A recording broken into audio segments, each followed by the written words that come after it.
interesting. All set. Yep. Good evening. Welcome to the August 18th, 2026 Select Board meeting.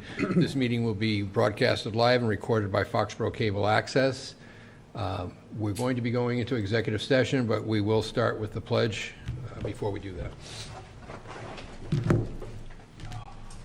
Pledge allegiance to the flag of the United States of America and to the republic for which it stands, one nation, under God, indivisible, with liberty and justice for all. Doc, would you like to make a motion? Yeah, motion to enter into executive session pursuant to General Law C-30A S-21A3 to discuss litigation strategy with respect to Kraft Sports and Entertainment versus Town of Foxborough. Roll call. Second. Mark, yes? Stephanie, yes. Bill, yes. Amy, yes. Okay. We're now in executive session. We will be returning on or about 7 o'clock.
Gary, hi.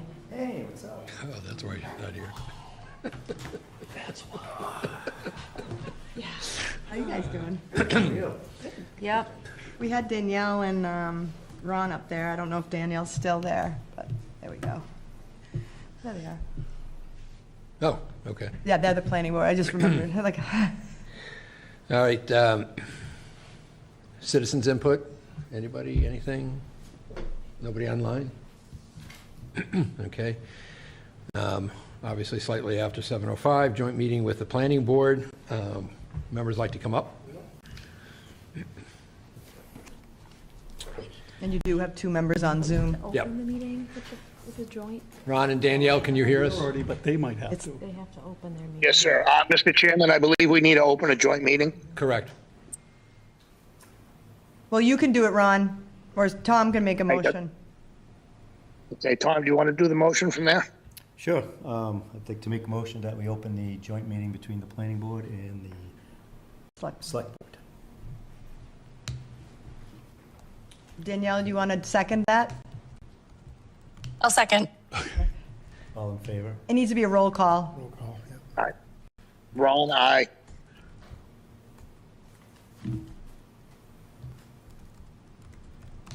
Danielle, aye?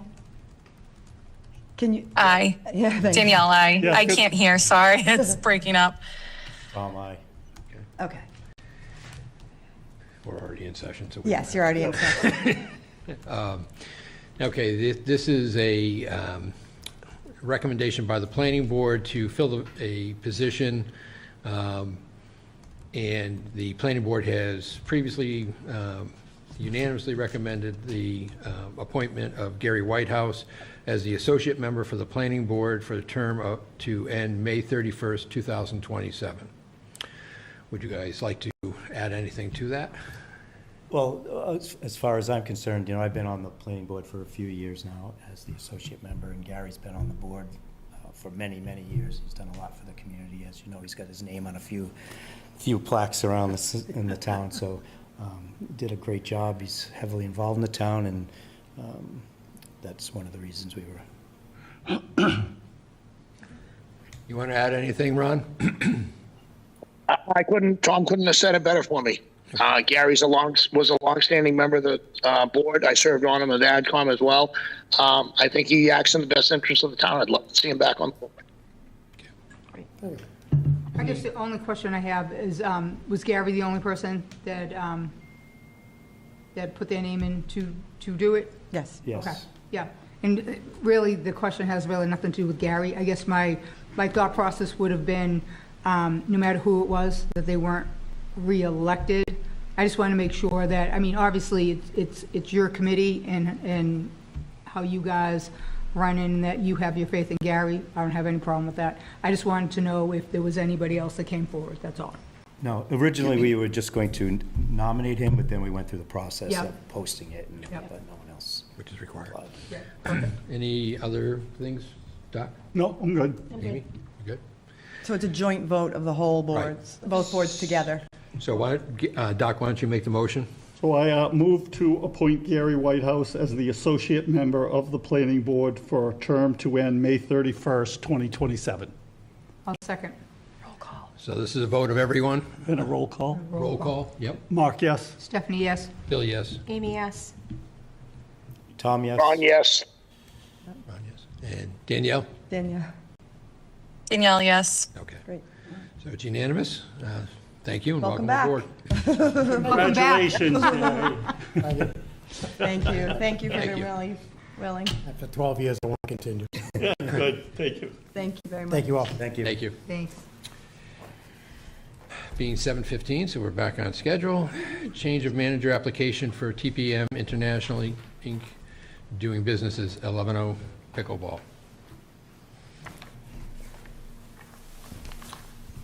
State your names and association, please. And Good evening, Mr. Chair, members of the board. Tom Miller from McDermott, Quilty, Miller & Hanley here on behalf of the licensee, TPM International, doing business as 11 Pickleball. I'm joined today by William Johnson, the proposed manager of record. William has been with the licensee since May of this year. He is extensively experienced in the food and beverage industry. He started more than 30 or almost 30 years ago in restaurants and has acted in a supervisory capacity for 25 of those years. Since then, he has supervised the sale and service of alcohol in many different roles, including as an assistant manager, director of operations, and executive director of different licensees throughout New England. He has also been approved previously as a manager of record by the ABCC, just as another example of his experience in the industry. William will bring this extensive experience to TPM. The board here and the community in general will not see any change in the way in which 11 is operated. They will continue to be an amenity to the community. He is, just to hit the qualifications, he is a U.S. citizen. He is TIP certified. As I stated, he is extensively experienced in the industry. He is familiar with the laws of the Commonwealth, the rules of the ABCC, and the rules of this board for the sale and service of alcohol. With that, we want to thank you for hearing the application tonight, and we'd be happy to answer any questions you may have. Doc? No, I went through it. I have no questions. Looks more than qualified. Thank you, sir. Yeah. Thank you. Yep. No, everything looked good to me. Same thing. Your years of experience. I've worked in the field for many years myself, so everything looked pretty good to me. Thank you. And wish you success. Thank you very much. I appreciate it. You'll be Committee on board. site all the time. All checking. Absolutely. I'm there every day. Okay, awesome. We understand TPM specifically also understands the board's feeling on absentee managers. Yes. And William is not one of those. Okay, I Even though appreciate he that. may wish to be there a little less. Yep, thank you. All right, I have no negative comments at all, so do you want to? Yep. I move to approve a change of manager application for TPM International, Inc., doing business as 11 Pickleball, 340 Patriot Place, from Robert Saraf to William Johnson. Second. All in favor? Hi. Aye. Opposed? Hearing none? congratulations, welcome aboard. and Thank you very much. I appreciate it. Welcome to Foxborough. Thank you. Have a great night. Thank you.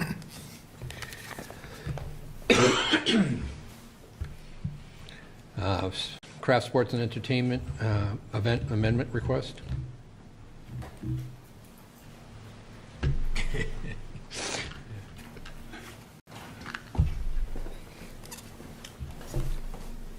Oh, you got the short chair.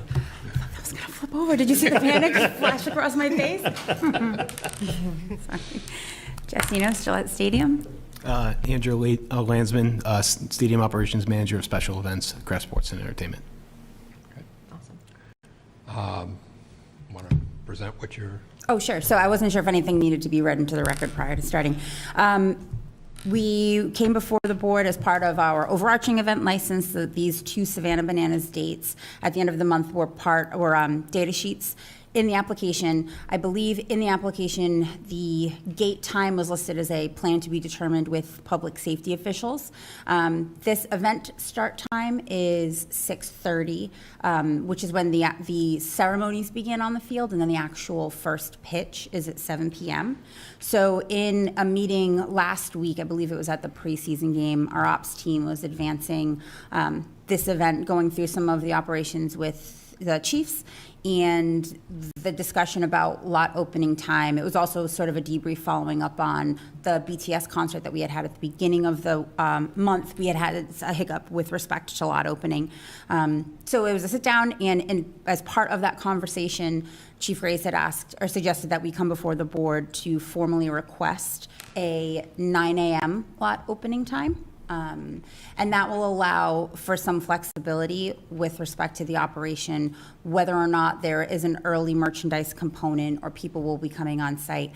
We don't foresee actually opening lots at 9 or even publishing that we would open lots at 9, but as the event, when they arrive on site, finalize their merchandise operation, the location, all of those factors, he suggested that we request the 9, and then we'll most likely end up sometime around 1 o'clock. And that's something that we would also discuss with public safety, but to have the document updated so that it reflects the potential 9 a.m. opening is what we are here to request this evening. And Andrew is the event director, so he's far more versed in any questions you might have with respect to this event in particular. And I did tell Chief Grace not to come tonight, but I did speak to him on the phone about that because he worked all night last night. But he did say that he worked with Jess and he has no concerns. They can cover this. And like she said, it was kind of not his idea, but it evolved through his discussion with Jess. So he said that he and the state police, they're covered for this and they're able to accommodate this. So they wouldn't cover the 9 o'clock unless the stadium decides they're going to open it? Correct. When will that decision be made? It should be most likely by the end of this week. We're still working with public safety and the Bananas just to come up with their plan. They do some pregame elements outside of the gates, and they do like a plaza party, things like that, that we're talking about there, which would be at like 2 o'clock. So that's why Jess was talking about most likely a 1 o'clock opening. The chief had suggested just putting a time earlier so we can talk through the elements and just come up with the final plan with all respective parties. Yeah, I think part of the chief's, in a conversation I had with him, part of his concern also was because of the merchandising potential where things could pop up on your side as far as that, so, which I guess was an issue at one other event. So I think that's why he's a little bit more cautious now on not being caught off guard himself as far as timing goes. Yeah, he specifically doesn't, he has the ability to open lots early if, in an emergency, like say Route 1 started to back up, but he doesn't want to use that when you kind of, that's for emergencies, and this with a little bit of advanced planning isn't really an emergency, so I think that's what, he kind of had to pivot the last time around because it kind of caught everybody off guard, and now I think, and I guess that would be my question, is are we starting to see an evolution towards this early merch and these early activities? Because it seemed like, I know Taylor Swift did that, BTS, is that something we're starting to see where it's not just the 7 p.m. concert, it's all the stuff leading up to that, especially merch? Yeah, absolutely. It's definitely an industry trend. Yes. Through the chair. So explain that to me, Jess, about the first time I heard the early merch was that a couple of weeks ago. BTS. BTS, sorry. Explain to me that. I mean, to me, you go to the event, there's merchandise. What's the early stuff?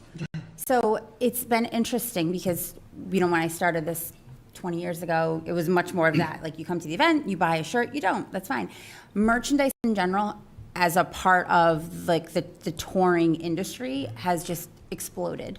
And everybody now, it's a huge revenue driver where it was an afterthought, a decade ago. And so the first time we really saw it in like a meaningful way was Taylor Swift's Eras Tour 3 years ago, or 2 years ago, where they had a merchandise trailer that they were bringing to each stop days in advance and facilitating, and so that fans who didn't necessarily have a ticket had an opportunity to come down, feel like they were like engaging with the brand or the artist, and just buy the merchandise that you would only otherwise be able to buy in the building.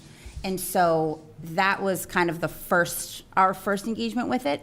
And now it's something that not every tour is doing, but we did see it earlier this month with BTS, back on the 5th and the 6th, I believe it was, of August, where they came in with an early merch operation. And we did know that they were going to be doing some sort of activation. We weren't aware, or we weren't prepared for this. I think they were doing upwards of like 700 transactions an hour. Like, it was unbelievable. They were using Amazon Just Walk Out technology, so you would come in and be able to do that, just walk out. So it's an entire facet of like the touring and the entertainment piece that we just didn't see, certainly didn't see 20 years ago, didn't really see 10, but it's definitely trending in that direction. I don't think it's something that we'll see with every single tour, but I do think that it's something we'll probably start to see a couple of times this summer, where you've got this merch component that will require a little more facilitation prior to.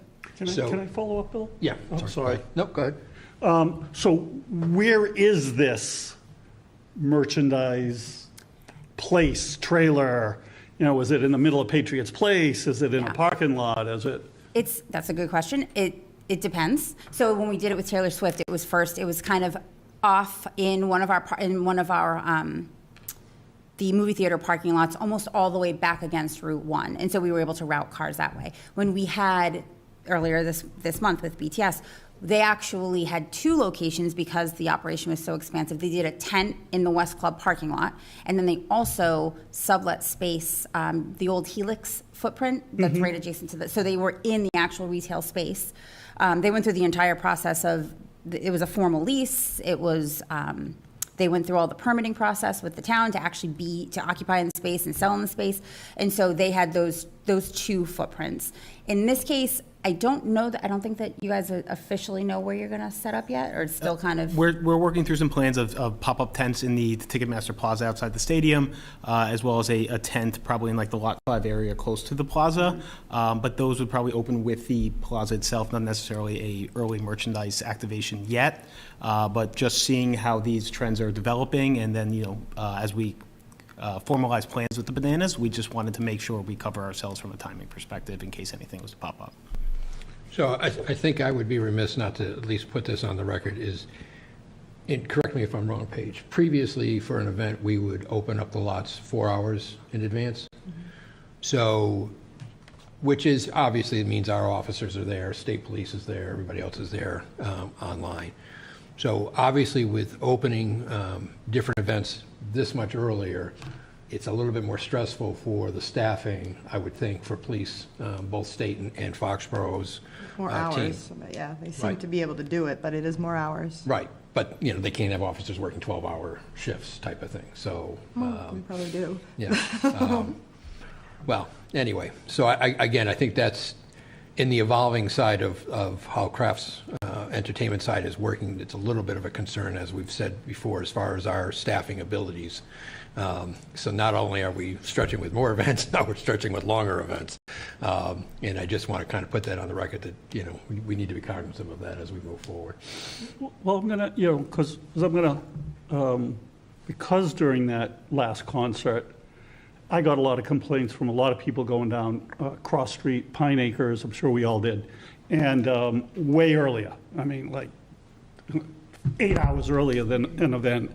And it got to the point where there were I got so many calls. I did reach out to, I think, Paige, and then Paige reached out to Chief, and he reached out to me, and therein was the huge problem. They weren't expecting that influx of people coming to town. Not, Cross Street and Pine Acres is a different issue. But the issue was, where were our DPW at the end of Cross Street stopping people? He said, Doc, it's 4 o'clock. That's when we have DPW there stopping. These people are coming at 12 o'clock. The fact that they were going down there, that was a Google issue, but, so that is a problem for us, because now we, the potential of having to put more people out there earlier. So I think as a part of our agreement, we have to know way ahead of time if merch, if I can be cool and use that term, if that's part of it, because I think that's a huge part of it, if that's the trend going forward. Just stating my thoughts. Good. Yeah, and is this just merchandise? Is that what this event is for? I mean, so why I'm asking is because I've been, hearing about the Savannah Bananas for like the last 4 or 5 years, and my daughter's, was like, oh, can we go somewhere to see them? My nieces, I think that's across the board. They seem like they're a very family-friendly event. Yes. People are enjoying themselves. I'm looking forward to it. I had no interest. I was, I said to my daughter, I said, no, we're not traveling anywhere to go see the Savannah Bananas. But what I am seeing happening, she's 24. She's, very heavily into music and concerts, whether it's just something small in Boston or it's a big venue, going down to Madison Square Garden to see, Niall Horan. But what I am hearing her say, this is just the new way for concerts, where they can come in and get pictures with cardboards and this and that, and there's all this fan interaction before the show even, before it even starts. Yeah. So it seems like this is kind of like, so is this trickle down to the Savannah Bananas, or do you think this is really just merchandise? Because then she did say to me something like, and it's like secret. I don't know if anybody else, we were lucky enough to, we entered anywhere we could, and we were lucky enough to get an opportunity to buy 5. And so I like, all of a sudden I thought to myself, I'm like, I don't think I've seen my tickets. I went into my Ticketmaster account. There's no tickets there yet. I know I saw that I paid for them. And then so I did some investigation, and it says your tickets will be in your account like just a couple of days before. So I don't even know where we're sitting. I don't know where, just the fact that I was able to purchase 5. So, but I guess what I'm getting to is this something that, my daughter said to me, she said, they do something before, there's something before, we have to make sure we're all there, make sure everybody took off work, everybody's gonna be ready to get up there at some reasonable hour, that we're not flying up to the stadium at 5:30, 6 o'clock for a 7 o'clock event. So is there something else that they have planned, or is there something that they do in other, where they've, been in other locations that I think we're gonna see here? Or? Yes, yeah, they do it. They do a fan festival that begins at 2. Okay. So it's almost more like how the way Monster Jam, which we have every year, has that pre-show. Exactly. Yeah. And so they do something like that. I believe they anticipate about 1,000 people at the start, and then people are slowly trickling into the event, and so it picks up some momentum, and they typically see about 20% of the crowd filter through there prior to heading into the building. And for us, the actual layout works out really well because it's located by our main gate, so they'll be screened and come in and essentially walk through it. And for them, it's more of like a meet and greet with the players. It's an opportunity for the fans to see them and be closer to them prior to getting into the building. But yeah, so it's a something fan that's activation. Been purchased through them ahead of time? It's part of the ticket package. It's not like additional. Everyone who bought a ticket. Yeah, anyone who buys a ticket can opportunity. attend it. So Yeah. you get your ticket scanned to come into this, and then when it ends around 4:30, you can go right into the stadium. So it would help clear out things Yeah. nice and quick as well. But as Jess said, yeah, the players come out, they sign autographs, they take pictures, very family friendly. They do some like skits and things like that on the stage, and activities like that. They do sell merchandise and things like that added, obviously. But they consider it kind of part of their event. It's a little like pre-show. Yeah, because if you look online, it says gates open at 6:30, event is at 7, and I read it, I'm like, that is not happening, we know that. Do they use the whole stadium for this? Yeah, Yes. yeah, it's a full stadium event. Yep. All right. How many people attend? Is it like a sold out? It's sold out, so Like it'll be right around 60-something 60, thousand? yeah, right around like between 60 and 64,000. Yeah, and the tickets are $20, $40, and $60 across the board, and that's part of, that's their business plan, and they really, they're incredibly unique. It's one of the only events that we've ever hosted where we didn't use Ticketmaster. If you want to host the Savannah Bananas, you have to use their ticketing platform, which is Fans First Ticketing, and that's part of the reason why you got the email, but you didn't get your tickets. Yeah, Which is great. it is. There are some real pros to it. Yeah, Very cool and unique event for sure. yeah. So you'll get your actual, and that's also to try to combat the secondary market. They try really hard to make sure that everybody who buys a ticket is a fan and is going to be in the building. So it will be a full.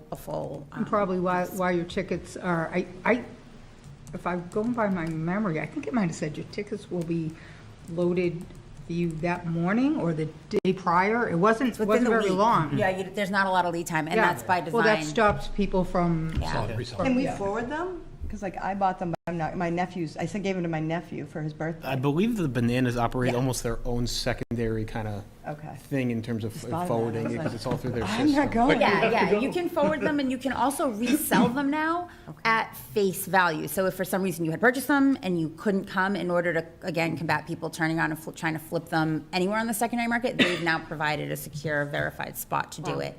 And again, it's all at face value.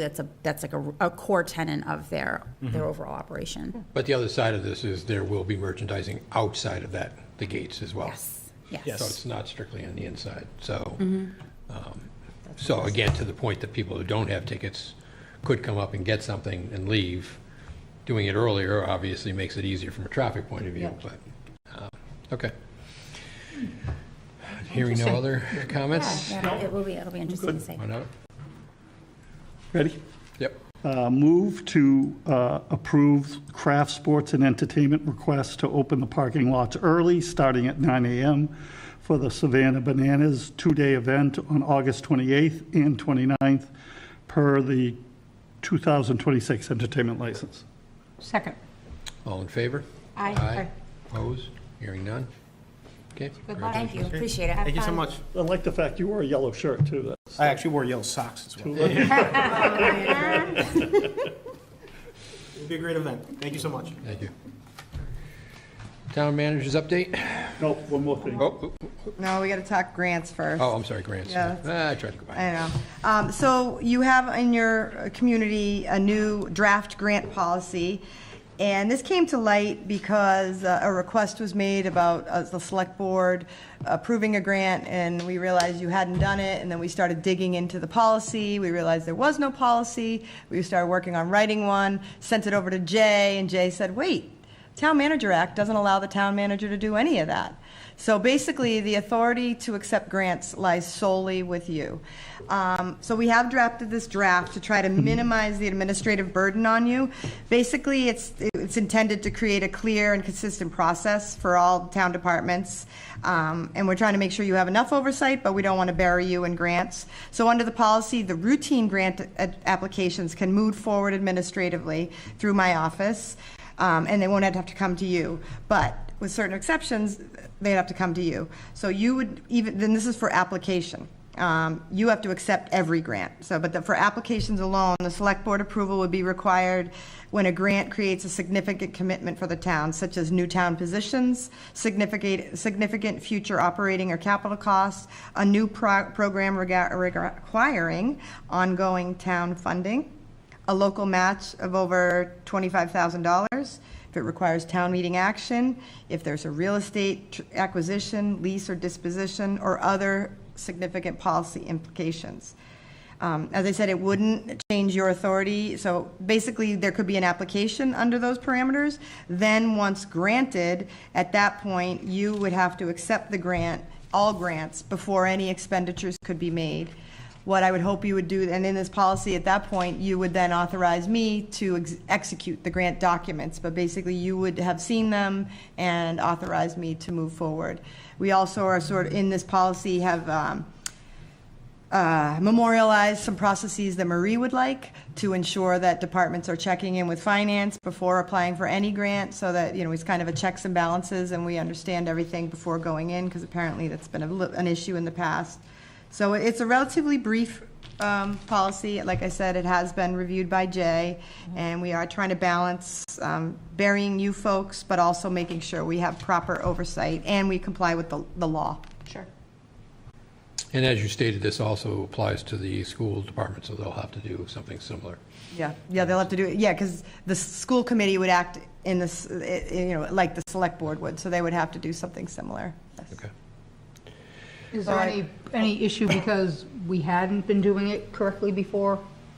Not yet. We sort of have, though. We Sometimes. were the ones that approved some of the bigger stuff. Well, like the one, like the SAFER grant, I knew better than to do that solo. I mean, let's be real, I know better than that. But no, typically we don't, they'll come to the town manager, not always even in advance. It's something, so this will be a whole new process. I've already started a whole, what does this mean to the staff thing, to try to make sure they understand the new steps that have to be taken. It is a little different, and it's been going on. I mean, I applied for grants as the planner for years, and no one checked. You guys didn't approve it or whatnot, so. We've heard it, all of a sudden, one of the chiefs will come up and say, We got a grant. yeah, we have got a a new grant fire truck." that'll pay for 3 years for three new positions, and I don't recall necessarily us voting it, I mean, I think know. we did vote to accept. Yeah, we did. At town meeting, then, it kind of, I think, don't we vote for that sometimes at town meeting?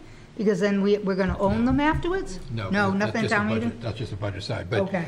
But the approval of the approval of the grant's always the backstop. It's always, even though you've gotten the grant issued, doesn't mean you have to accept it. Yeah. So if there were something that somehow slipped through and got to us that we didn't really believe in or could support, we just don't accept the grant. I mean, that's the logic behind it, so. Well, like a good example is like a standard, say you could get $10,000 for sidewalk approval. I mean, and it doesn't cost the town anything that's the easy thing. You'd still have to see it probably under an action item, Right. but obviously if it's a SAFER grant where you're getting 5 new firefighters and down the road you're gonna own them, that's something Yes. we'd wanna see. And in fact, even Bill, I know during the last round, you wanna hear about it before we even apply on those things. So that'll be up to me to kind of read the tea leaves on, some of this is in here as, it makes it very clear, but then it'll always be a gray area, and then I'll, work with the chair and figure out whether that's something that should go to the select board or not. Agreed. Okay, yeah, I'm good. Motion. Motion to approve the acceptance and administration of state, federal, and private grants policy. Second. All in favor? Aye. Opposed? Hearing none? Okay, now, town manager's report. update.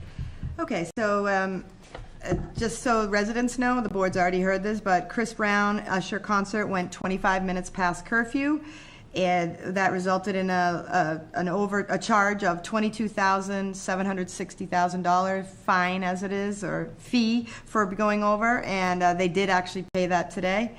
So we did also receive some noise complaints about last night, and they have been noted, and Stadium Advisory is well aware, and the board's well aware, and we're going to be navigating, sort of as we navigate our future, figuring out how to address that. Today, I attended the fire department's annual barbecue at the community center, and I went into it not, just figuring I was going to get a burger, and when I walked in, it was actually fabulous. It was they were all, the firefighters were out cooking the food, but all the seniors were in the auditorium, and they were getting a really great presentation on safety. Things like, it was Christina LaRose, our Director of Clinical Services, and Joe D'Antona from the firefighter, and they had a PowerPoint, and they were going over things like don't overload extension cords, don't have too much stuff, have an escape plan. Did you know how many of those ion batteries are in everything you own? It's not just on like those little scooters or hoverboards, it's on everything we own, and to be very careful. Don't put them in trash. Don't throw your old smoke detectors in the trash, because they're starting to, these ion batteries, lithium batteries are in everything. And when they go in the trash, then they go in the trash truck, they get compressed, start a trash truck fire. They're seeing more and more trash fires and more train fires. So those can be recycled recycled. But anyway, it was just a very comprehensive, tailored to the senior population presentation, and I thought it was really well done. So I wanted to, that was a last-minute addition, and then the food was great, too. I did hear from Senator Feeney, and he would like to, I guess a couple years ago, he and the rep used to come in annually to the board. He'd like to get going again with that, so he will be in touch this fall to try to get on our agenda to come in and talk to the board with Rep. Chason and start just talking about legislative priorities. Yeah, that was always a good take. Yeah, so Yeah. he contacted me about that today. Just a reminder to residents that special town meeting is on Monday, November 9th at 7 p.m. at the high school. And there'll be a special select board meeting at noon on Tuesday, November 10th for tax recap. With respect to Marilyn Rodman Performing Arts Center, I've been invited to serve on their Centennial Advisory Committee, which is a group of community and civic leaders that are going to assemble to help guide the planning and visioning related to their 100th anniversary.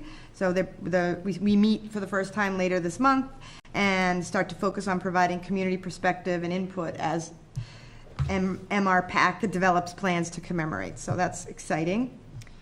On August 12th, I attended a site tour with representatives from Mass DOT, including Interim Secretary of Transportation Phil Eng and Rail and Transit Administrator Meredith Schlesinger. And they highlighted the recently completed rail safety improvements along the Framingham secondary line with basically 6 upgraded crossings here in town. And it 3/4 of a mile of rail within Mansfield Yard, and the improvements were designed to enhance safety and reliability for motorists, pedestrians, and rail operations in both communities. I did ask about speeds, and as of right now, they haven't dramatically increased the speeds. One of the upgrades to the crossing does allow for increased speed, but as of right now, they're not necessarily, maybe they're going a little faster, but we had heard rumors of 60 miles an hour. They're not intending for that right now, but they did point out that, even by a little bit of increase in speed, it creates efficiency because everything's so finely threaded in there. So that was a great tour. What about the horns? Did they say anything about being able to not blow the horns based on their upgrades? No, I mean, you can't. I mean, we would need we don't have the right gates for that, and we'd still need to do the study. So the horns are staying, and yeah. We have had several, I want to acknowledge for anyone watching that we have received several traffic-related complaints and comments from residents and visitors. Issues raised include concerns about stadium traffic, neighborhood access, kind of what Doc had to deal with, requests for traffic improvements at various intersections, questions about traffic control measures, speed limit signage. So we've been dealing with that. Chief Grace, Chris Gallagher, and I have been responding to folks, trying to address them, and it's been great. So, but we are hearing them and acknowledging. Yeah, so on another one, just today I got a couple of complaints from all the electrical work that's being done on Water Street, Prospect, and Granite Street. Yeah. The tree cutting, you mean? Or Well, no? tree cutting and poles. Okay. So I got a lot of complaint that over the last couple of weeks, the detours have been moving almost hourly, and the neighborhoods are getting very frustrated because they never know which direction at any given time. So I reached out to Chris, came back to me right away. He said along that route, they're upgrading all the electrical grid in that area. And the whole concept is to have a new power grid upgrade, because I guess that might have been an area that quite often lost electricity. Yep. And although it's uncomfortable now, and because those streets, like myself, anybody that's walked them, they're very narrow, so the police are constantly moving along with the trucks. But the ultimate goal in another week and a half is a much better upgraded power grid. Which we all know we need. For that area. So Temporary inconvenience. for a long-term gain. Exactly. So I wanted to reach out to anybody that's listening that that's what's going on in that area. That's great. Okay, let's see. We also, Bill, Amy, and I met with a business owner, but we've heard from a couple other business owners that have had challenges during stadium events.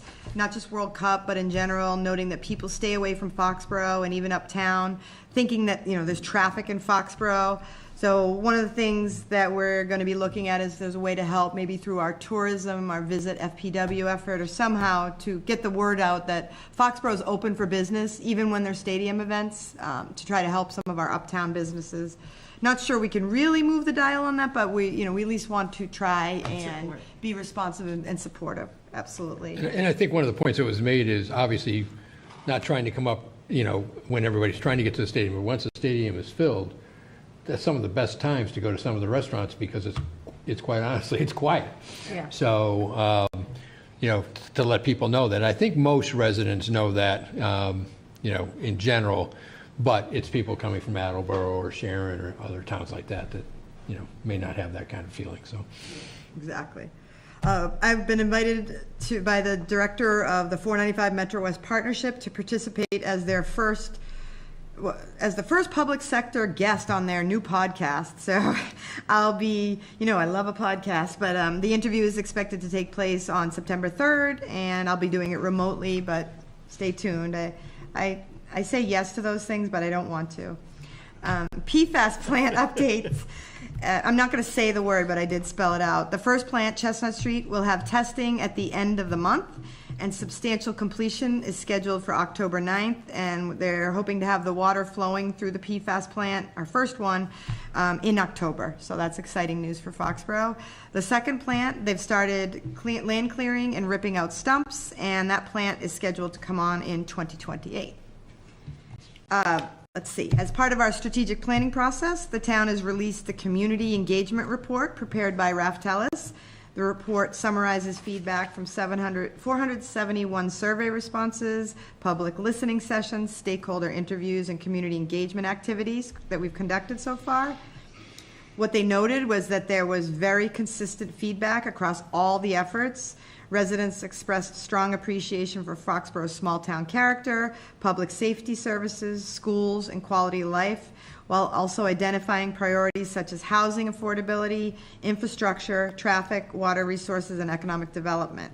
So I'm encouraging all residents to review the report. It's on the website, and it's going to help guide the next phase and help develop our long-term vision.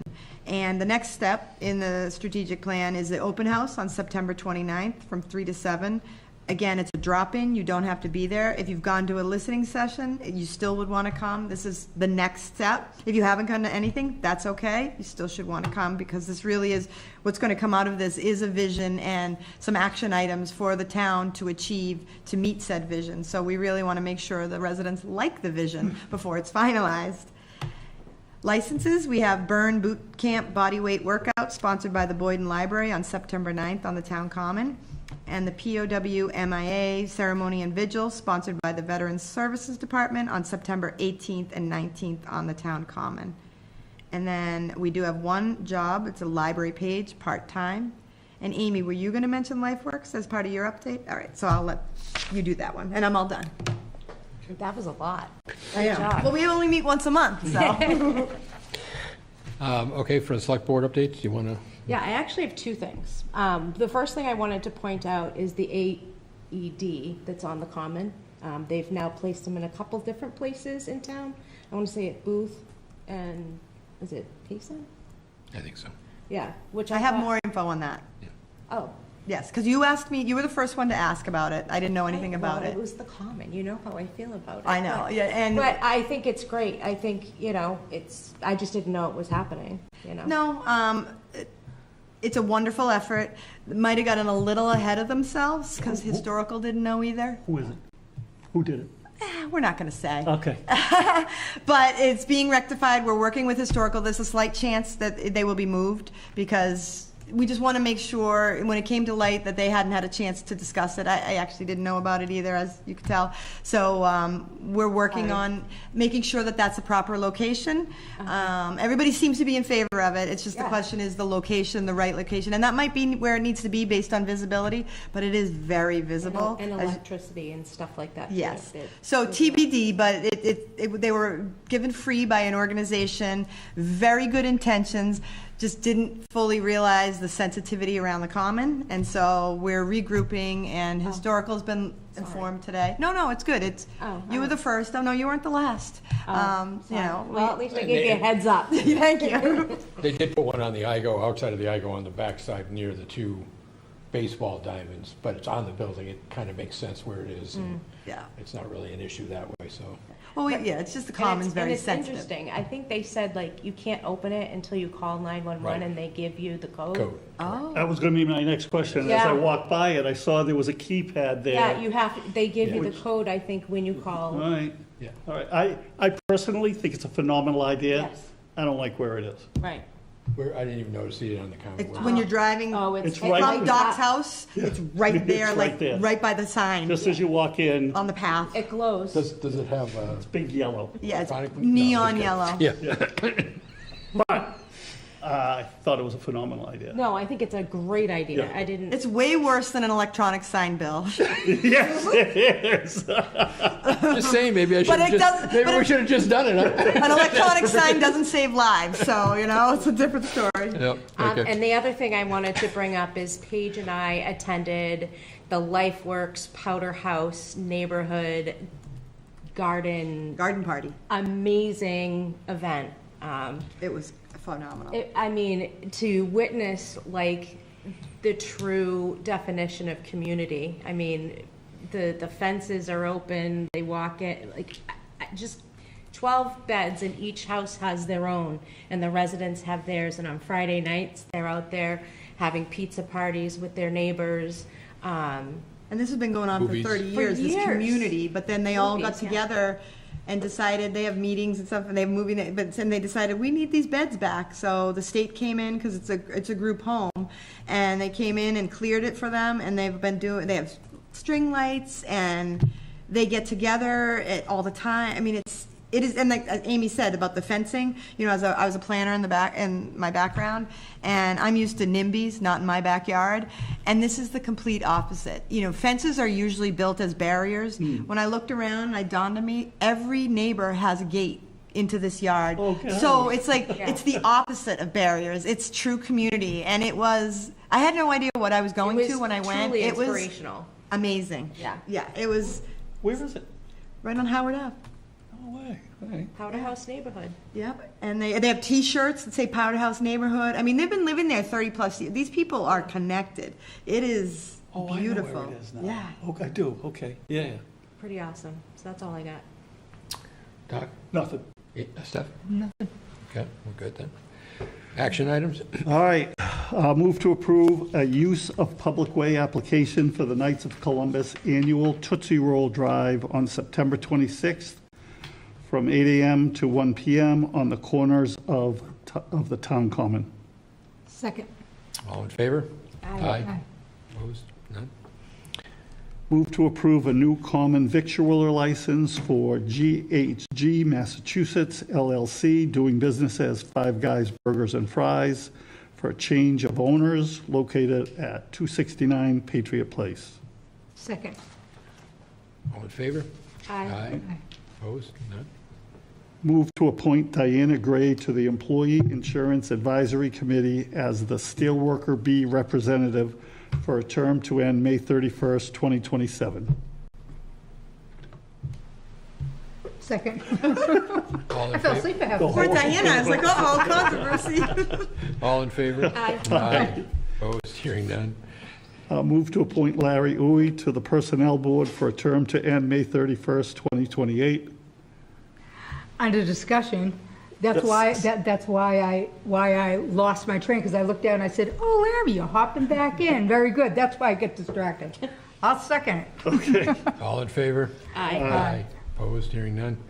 Motion to execute the purchase and sale agreement for 75 Central Street, Foxborough, Mass. Second. All in favor? Aye. Opposed? Hearing none? At 9.06, is that something I have to read? Yes, please. Okay. I hereby move that the Select Board sell the land known at 76 North High Street to Jackson's Homes LLC for $261,500 as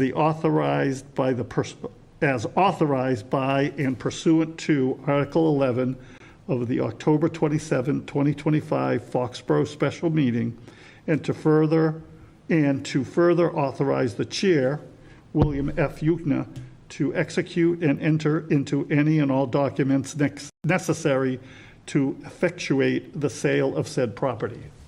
Second. All in favor? Aye. I got to turn the page. Motion to approve the Select Board meeting minutes from July 21st, 2026. Second. All in favor? Aye. Motion to adjourn. Second. All in favor? Aye. Aye. Have a good evening, everyone. Good night. Aye.